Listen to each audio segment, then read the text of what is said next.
First question, what does it mean when a person lives with the feeling that they are essentially an eternal child?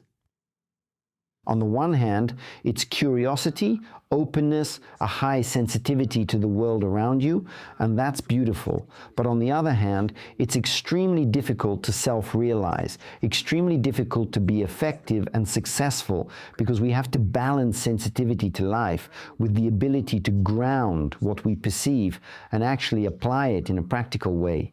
There's another extreme as well, when we avoid responsibility and stay stuck in the role of a child. By the way, that's often when a man doesn't find his woman. In such cases, regardless of whether the mother is alive or not, he remains energetically tied to her. As a result, he doesn't operate on the higher floors of his own potential. Anxiety increases, doubt grows, decisiveness drops. In fact, when there's no separation from the mother, it almost always shows up as chronic anxiety, self-doubt, and indecision in life. That's a clear sign separation didn't happen, because the first and most important separation is inner strength. But separation from the mother alone isn't enough. If everything unfolds naturally, you then find your man or your woman. If you haven't found your man or your woman, you'll unconsciously keep returning to your mother for energetic nourishment, because through her you still access the earth itself. A woman needs to find her external realization through a man, and he appears on his own once she finds herself. A man, on the other hand, finds his inner state, his woman, and she also doesn't need to be searched for. She shows up automatically based on who he is internally. You don't find each other physically. You attract each other through an inner request, not through external effort, for both men and women. So the marker that separation has happened properly and that you found your person is inner strength. You're doing something, moving somewhere, engaging with life, and inside there's calm and curiosity. By the way, this is a very common question from parents whose children are already over 21 to 25 years old. How can I help my child? How can I help my adult child? And you once talked about being genuinely happy for others, about adding energy that way. For example, when a mother rejoices in neighbors, friends. Please continue. Okay, Nicole, well done. You're good at remembering what we talked about. I definitely wouldn't have recalled this story on my own. It's actually very powerful to see it reflected through someone else. So when people ask, how do I create conditions for my child to separate properly? The answer is simple. A mother needs to learn how to sincerely rejoice in other people's happiness, victories, self-realization, and success, truly, genuinely in a state of bliss. If a mother can do that, separation happens naturally, without force. And if the child is already over 25, and the mother still wants to help somehow, this tool applies there too? It needs to be worked through. I think if a mother feels a strong urge to help, that usually means she's energetically draining the child. I don't have any urge at all to help my older daughter. None. The thought simply doesn't arise. How can I help her? How can I get involved? So there must be some issue there. Exactly. It only happens when something hasn't been resolved internally. And it's actually very powerful to learn to genuinely enjoy the fact that a neighbor bought a car, that someone renovated their home, that someone allowed themselves great perfume, that someone went on vacation and damn, had an amazing time on some island. When you practice enjoying life for others, you naturally detach from your child. The most important thing, don't interfere with us being happy, because when we try to force happiness onto someone, we actually make them deeply unhappy. Following the same logic, this just came to me spontaneously. If a father takes interest in and feels joy about large-scale global events, discoveries, positive changes in the world, when they do happen, does that influence a child's realization? If the father provides opportunities. That's a very deep question. Remember when we said that a woman's foundation is her capacity to be in a state of bliss. Women are not meant to rejoice over their own achievements or acquisitions. If you want to reset something, just rejoice over purchases, marriage, anything. That's it. Reset happens. It's only a matter of time before the result comes back to you. But when a woman lives in embodied bliss within herself, that bliss as I've said before, is like a pre-orgasmic state. It's the anticipation of something that has already entered on an energetic level but hasn't yet happened physically. That's what bliss actually means here, because orgasm is the full entry of life force, the kind of energy that allows many things to materialize. If a woman avoids empty talk and gossip, and if she has regular orgasms, almost all her desires will be fulfilled. For a man, it's different. A man gets pleasure from the process of action. He enjoys someone else's achievement as if it were his own. He feels satisfaction when someone succeeds, as if he bought that car himself, as if he purchased that experience. I see the distinction. One thing is when we're talking about close surroundings, a neighbor bought a car, a couple had a great trip. And another when... That's still about women. And for men? For men, it's always about achievement.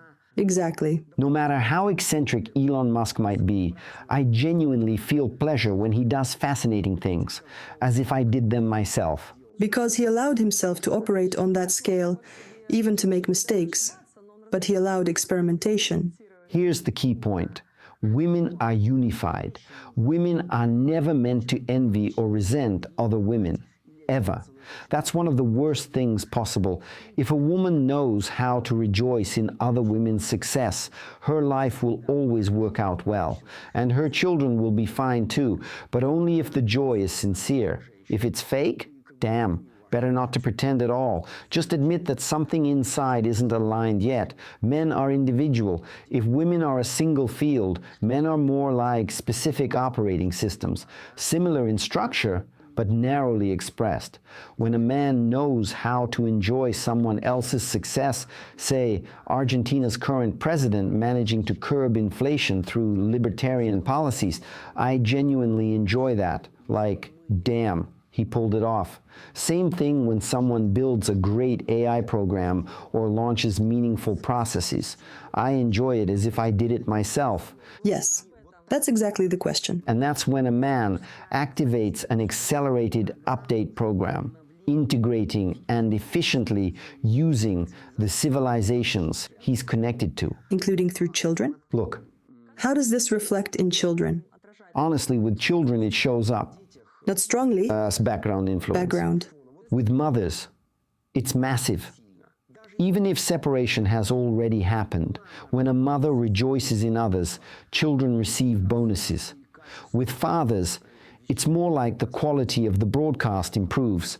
You know, like Spotify delivering higher sound quality. There are a few platforms like that now. The father broadcasts, but whether it's received or not depends on the mother. It always comes back to the woman. So how can a father actually influence things? How can he expand the possibilities he passes on to a child so that they truly work? By not being rigid, not being an idealist.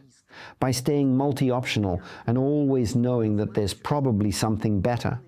He just happens to know how to do it this way for now. The moment a man locks into certainty, this is the best it gets. This is the peak of perfection. That's the worst possible state for him. A man should always be in an open source mode. Look, processes will always evolve. At one point, we thought incandescent bulbs were the limit. This is how they work. This is how much energy they consume.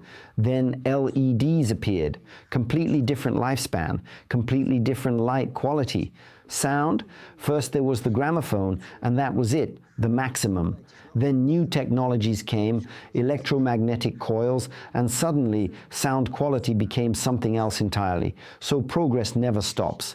And a man's role is this: when his daughter or son, regardless of age, wants to move in some direction, energetically and informationally, they will tune in to the father. Of course, they'll have their own sources too, but the father acts as an amplifier. He's an amplifier. The child sends a signal, and the father steps in with a powerful amp that improves the signal quality, improves reception and output. The mother, on the other hand, is responsible for materialization. The father is responsible for contact with purpose and civilizations. The mother is responsible for manifestation, even after separation, because the mother eventually shifts into the role of metaphorically, planet Earth itself. And that's why it happens that a mother first gives life and later can become a destroyer. If she hasn't separated. If she hasn't separated, yes, then she becomes like a foreign body, like a cancer cell trying to consume its host. This happens on a very deep level. Women truly need separation. Okay, so the father stays multi-optional. Next question, why does conception not happen even when someone really wants a child? I literally just said that's a psychological disorder. Right. When you really, really want a child, it means you're a child killer. You don't want children. You want to consume them. You want to destroy them. Your children in this world are your company, your business, your interests, your friends, your hobbies, your communications, your ability to switch quickly, the sparkle in your eyes, the interest in what you're doing. So when someone desperately wants a child, they need to sincerely let go of that idea and work on themselves as a person. And then whatever happens, happens. I've had situations where people approached me when I wasn't even working and thanked me for allegedly participating in the birth of their child. This even happened when I was with Nicole. I thought, wow, you're really provoking me here. Joke aside, the point was that they had been trying for a long time. Then they read my book, listened, and sincerely let go, completely let go. And then they said, our child is already 3 or 5 years old. No, very young, under 3. The mother had already returned to work, so it was probably around 3 years old. Yes. And she said, we used exactly the principle of letting go, expanding desire, and calm observation, and it works. And this happens everywhere, even when women claim they don't want children. That's actually the next question. That's a separate topic. I'm talking about something slightly different. When we change worldview, values, and interests, and remember, micro mirrors, macro, our task isn't to force one outcome while destroying everything else. Because there were situations, I won't go into them, I want things to keep getting better, where I consulted women on business, only to find out they were infertile.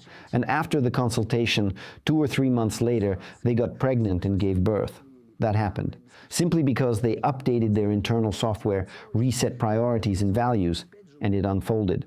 But that still requires getting off the couch and acting with the readiness that it might work, or it might not. A question about how a child arrives.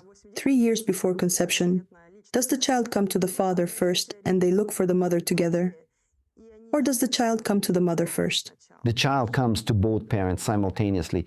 2 people are involved in this. That's why the universe is genuinely thrown off when, for example, someone donates sperm for IVF. Guys, 2 physical people must participate for a real Earth human to be born. 2 physical people. Yes, far in the future, after a very, very long time, we may become entirely different beings. But right now, this is how the system works. It's like the transition to online education. Sure, no problem. But on the physical level, friends, social circles, communication, touch, all of that must remain, and sometimes even increase. Because if everything goes remote, we'll overload the virtual world very quickly. The digital one. The metaverse is cool, but it's not infinite either. Next question. If I was categorically against having children, but they still came to me and I gave birth, what does that mean?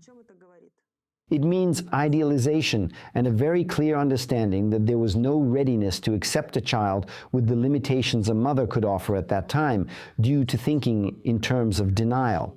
But because there was detachment and calm acceptance of the possibility of not having children, even with limited internal software, children still came. The essence of a woman is to always desire a child internally. It's the continuation of the lineage, and she always wants it to be from the man who is connected to the civilizations that are needed. If she does it purely for material benefit, without love, sincerity, and humanity, that's the birth of monsters, deeply unhappy children. That's the truth. And why are there people, men or women, who categorically don't want children and choose not to become parents? And they're absolutely right. Don't give birth if you don't want to. You're doing everything correctly. That's your choice, and it must be respected.